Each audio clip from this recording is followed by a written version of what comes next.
હવે વાત કરીશું ખેડાની તો ખેડા જિલ્લાના લિંબાસીથી લાંચખોરી વિરુદ્ધની લડતમાં એસીબીને મોટી સફળતા મળી છે।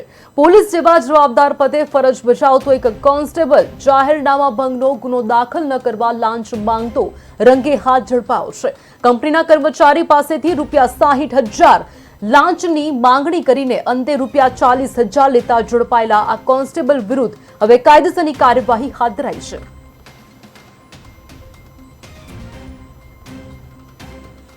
તારીખ 28/8/2025 ના રોજ ખેડા એસીબી પોલીસ સ્ટેશન દ્વારા એક લાંચના સફળ છટકાનું આયોજન કરવામાં આવ્યું। એમાં હકીકત એવી છે કે ફરિયાદી એક જાગૃત નાગરિક છે અને ફરિયાદી શ્રીની લિંબાસી પોલીસ સ્ટેશન હદ વિસ્તારમાં એક એગ્રો કંપની આવેલી છે કે જ્યાં પરપ્રાંતીય મજૂરો લઈ અને કામ કરતા હોય છે।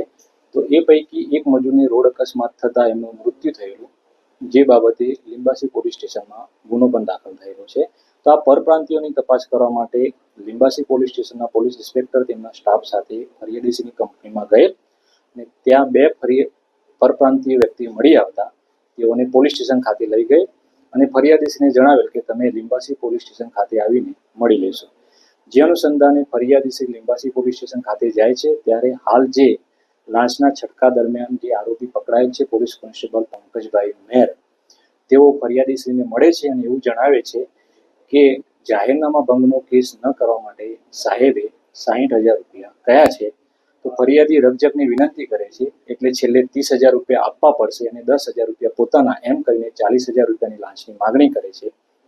ફરિયાદી આ લાંચની રકમ આપવા માંગતા ન હોય તેઓએ અત્રેના ખેડા એસીબી પોલીસ સ્ટેશન ખાતે આવી આરોપી પંકજભાઈ વિરુદ્ધ ફરિયાદ આપતા ફરિયાદીશ્રીની ફરિયાદ આધારે લાંચના છટકાનું આયોજન કરતા પંચો રૂબરૂ લાંચના છટકાનું આયોજન કરવામાં લિંબાસી ખાતે આવે।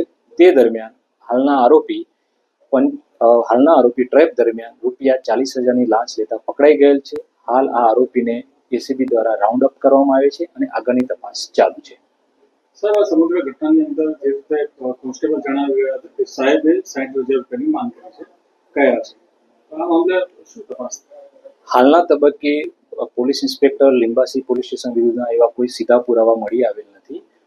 આરોપી જે પકડાયેલ છે એમને એવું જણાવેલ છે કે સાહેબે ₹60,000 કયા છે અને છેલ્લે રકજકમાં ₹30,000 કયા છે। હાલના કોઈ સીધા પુરાવા નથી।